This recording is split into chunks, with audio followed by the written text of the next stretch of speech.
7টি হক পাওনা আছে। 3 নাম্বার ওয়াল ইয়াতামা, এবং যারা এতিম আছে, এতিম কারা?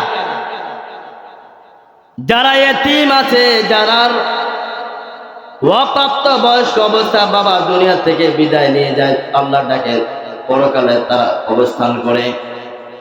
এতিম তো তারা যারা দুনিয়ার জমিনে বাবার আদরটা পর্যন্ত পায় না, তারা হলো সবচেয়ে বেশি এতিম। যেমন আমাদের জাফর ভাই, ওনার 2টা সন্তান রেখে গিয়েছেন। বাবা কি জিনিস বুঝে, বাবাকে বড় হলে বলতে পারো যে বাবা কি জিনিস। এরা 2জন হলো সবচেয়ে এতিম। ওয়াল ইয়াতামা, এতিমদের প্রতি তোমরা তোমাদের সম্পদ থেকে এতিমরা পাওনা আছে।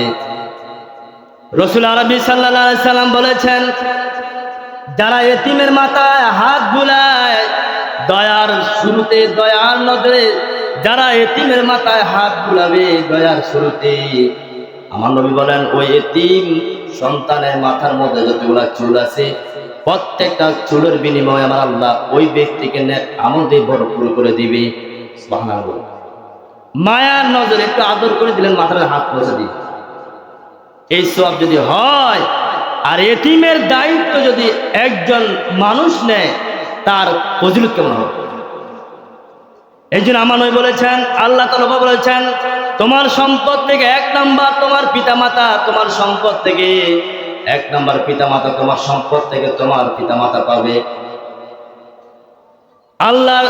আল্লাহ যেমনি আমাদেরকে দিক নির্দেশনা দিয়েছেন, আল্লাহ আমাদের রব। একজন মা সন্তানের কোনটা ভালো হবে, একজন বাবা সন্তানের কোনটা ভালো হবে, যদি আমার দৃষ্টিতে আমি বলি এটা আমার ভালো লাগে, কিন্তু মা বল বাবা এটা করিস না, কারণ এটা করলে তোর বিপদ হবে। আমার দৃষ্টিতে বিপদ হবে না, কিন্তু মা জানে বিপদ হতে পারে। এই জন্য মা বাবাকে মানা করে। যিনি মা বাবার রব, সবার লালন এবং পালন কর্তা, তিনি কে? আল্লাহ। ওই আল্লাহ জানেন কোনটা করলে আমাদের কল্যাণ হবে। আল্লাহ বললেন, তোমার সম্পদ থেকে তুমি তারপরে এতিমদেরকে তুমি তোমার সম্পদ থেকে একটু হক দিবা, ভাগ দিবা। ওয়াল মাসাকিন, মিসকিনদেরকে তোমার সম্পদ থেকে কিছু সম্পদ তাদেরকে দিবা। ওয়াবনি সাবিল, এবং মুসাফিরদেরকে দিবা। ওয়া মা তাফআলু মিন খায়রিন ফাইন্নাল্লাহা বিহি আলিম। এরপর আল্লাহ বলেন, উত্তম কাজের জন্য, ভালো কাজের জন্য তোমরা যা কিছু দান করো, আমি আল্লাহ সব তোমাদের ব্যাপারে অবগত আছি। সুবহানাল্লাহ। সব আমি অবগত আছি।